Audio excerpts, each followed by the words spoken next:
华视在地新闻继续来看，中国浙江的杭州有一个新安江水库，是华东地区上大的水库。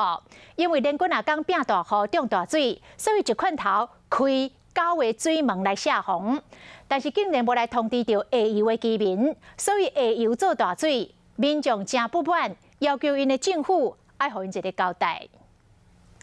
放大水，华东地区最大的新安江水库启用61年来头一摆，规个全区伫放水，因为新安江水库这摆放大水，无先通知下游水尾居民，因一个惊到。随住下游加大，沙发都冲走了，我又不敢下来抓，人都水到这里来，就是政府这么多不作为，不是天灾是人为。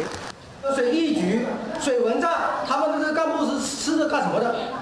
你要给我们老百姓一个交代啊！正拄好，这2天嘛是中国一年一摆高考，100万考生权益未使受到影响。大水将大路拢淹过，电商大家赶紧想办法，要将这考生送到考场。连山鸟都出动，部分头一天考试受到影响地区，随伫咧车道进行补考。用是早就准备好的考试单，是由共一批试卷的委员出来题目。 程度嘛尽量共款，为了高考生的权益甲公平，真正做万全的准备。依照当局统计，中江流域这摆水灾造成贵州、四川、湖南等有26个省区市2000万人受灾，经济损失超过新台币1780亿。气象局预测显示，讲中江流域未来3天依然会继续落大雨，新安江水库恐惊会继续放水。